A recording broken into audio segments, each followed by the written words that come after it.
السلام عليكم ورحمة الله. الحكومة المغربية كتوجد لواحد البرنامج جديد غادي تدعم الناس اللي بغاو يكريو. طرق الوسائل غتكون متنوعة، ولكن الهدف هو توفير واحد السكن بأثمنة مناسبة للمغاربة، خصوصا الشباب ولا الأسر اللي عاد كتكون. الدولة بغات توفر لهم سكن للكرا بأثمنة قل من ثمن السوق اللي كاين دابا، وخصوصا الناس اللي ما قادرينش يشريو الدار ديالهم بالدعم لشراء السكن الرئيسي، اي السكن اللي غتسكن فيه الا ما عندكش السكن. كاين دابا الدعم.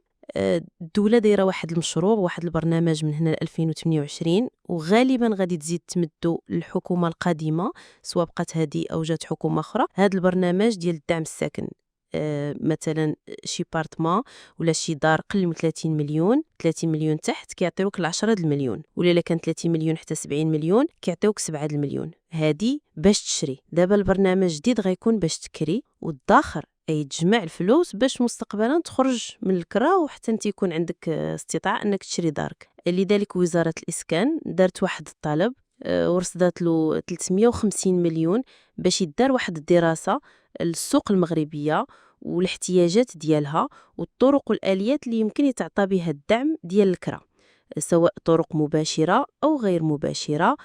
وهاد الامور كامله وهاد الدراسه غتعتمد قلت على المعلومات اللي كاينه عند وزاره الاسكان، على معلومات من مصادر اخرى، وعلى التجارب الدوليه اللي كاينه في دول بحال فرنسا، بحال الارجنتين، بحال بريطانيا، بحال سنغافوره.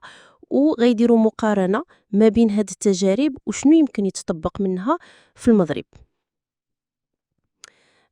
هاد البرنامج مخصص للسكن الإيجاري المتوسط، والهدف منه تنشيط سوق الكراء في المغرب، وغادي يتطبق خصوصا في المدن الكبيرة، ولا غادي يكون التركيز ديالو في المدن الكبيرة، وخصوصا كذلك أكثر في المدن اللي غتعرف مشاريع كبيرة سواء على المدى القريب ولا على المدى البعيد، بحال المدن اللي غيتنظم فيهم تظاهرات دولية اللي غتنظمها المغرب، كاس إفريقيا وكاس العالم وغيرها.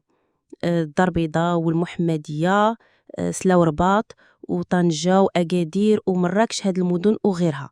وهذه ماشي المرة الأولى اللي الحكومة كتفكر أنها تدعم الناس اللي غيكريو ولا تدعم الكرا في المغرب بطريقة مباشرة أنها تعطيهم فلوس، ولا بطريقة غير مباشرة. راه كان شحال هادي تفكير في هذا الاتجاه أنهم يدعموا الناس والعائلات اللي ما فحالهاش ولا الشباب باش يكريو ويعاونوهم في الكرا مباشرة، ولا كذلك بطريقة غير مباشرة يعاونوا الناس اللي كيبنيو ولا اللي كيشريو باش يكريو الديور ديالهم. في هذا البرنامج اللي خدام عليه وزارة المنصوري غادي يواكبوا الناس ويدعموا الناس، يا إما غيشري شي دار ولا شقة ولا عمارة ولا اللي كان باش يكري، ماشي غيشريها مثلا باش يعاود فيها البيع ولا باش يبيع الشقق. غتواكبك وزارة الإسكان ولا الدولة وغادي تدعمك بطريقة مباشرة أو غير مباشرة، ولا شي واحد غيبني باش يكري، غيبني شي دار ولا شقق باش يكريهم، ولا شركة عقارية ولا منعش عقاري ولا اللي كان غيبني باش يكري. ولكن راه خاص يكون الثمن ديال الكرا قل من ثمن السوق باش تستافد من هذا الدعم ديال السكن الإيجاري ولا ديال الكرا. وغادي يدعم كذلك شي واحد باغي يصلح المساكين اللي عنده شي مساكن كانت مكريه ولا باغي يكريها، يعاونوه يصلحها باش يعاود يكريها في اطار هذا البرنامج. وكنرجع نقول هذا البرنامج غادي يدير واحد الاثمنه ديال الايجار اللي تكون قل من السوق باش يبان انها مدعمه. مثلا واحد البلاصه فيها الكرا ب 3000 درهم، هاد طرق ديال الدعم الكراء غادي تكري بقل من 3000 درهم. الا شاركتي في هذا البرنامج غتكري انت ب 2000 درهم ولا قل كاع. وهاد المستويات ولا هاد الاثمنه ديال الكرا غتحدد بالاتفاق، اي انه غيدخل فيها الدوله عن طريق وزاره الاسكان، وغيدخلوا كذلك المالكين الناس اللي غيكريو العقارات ديالهم والمستاجرين، وغادي تكون اثمنه معقوله ومقبوله، وغيدخلوا فيها هاد الاطراف بثلاثه. وكما قلت سابقا مازال دابا وزاره الاسكان كتوجد هاد التصور، داكشي علاش درت هاد طلب العروض. وكانت قبل محاوله من نبيل بن عبد الله فاش كان وزير الاسكان في 2013 انه يدير الدعم ديال السكن، وكانت محاوله انه يدير دعم مباشر، انه يتعطى فلوس الناس اللي ما فحالهمش ولا ما قادرينش يتملكوا سكن باش يكريو. خصوصا الشباب اللي عاد كيكونوا راسهم والعائلات اللي ما فحالهاش. وكان الحديث على دعم مالي ما بين 200 حتى 400 درهم للعائلات اللي غتكري، نعاونوها في الكرا على حساب قيمة الكرا وعلى حساب المناطق اللي غيكون فيها هاد الكرا. وكان كذلك طرق غير مباشرة اللي كنظن غادي تكون حتى في هذا البرنامج اللي كتوجدو هاد الحكومة هذه، بحال دعم السكن الاجتماعي اللي كيعطيو للناس العشرة د المليون الا كان غيشري بارتما قل من 30 ولا 7 الا كانت من 30 حتى 70.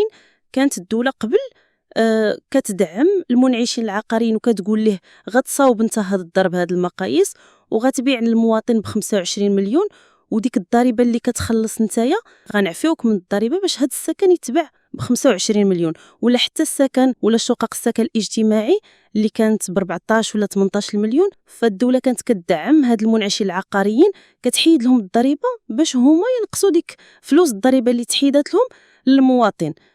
فكان اتجاه انه اي واحد غيبني شقق فحال هادو باش يكريهم من هاد المنعشين العقاريين ولا الشركات العقاريه، فراه الدوله غتعطيه امتيازات سواء ضريبيه ولا امتيازات اخرى، انه ما يخلصش مثلا ضريبه على الارباح ولا المداخل العقاريه ملي غيكري دوك الديور.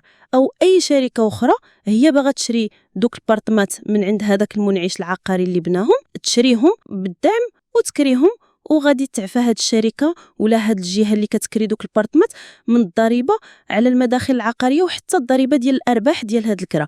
وكانت قالت ارقام كذلك في ديك الوقت انه مثلا الشقق ديال 25 مليون كان غيتحدد الثمن ديال الكرا ديالها ب 2000 درهم، والشقق ديال 14 مليون كان غيتحدد الثمن ديال الكرا ديالها في 1200 درهم.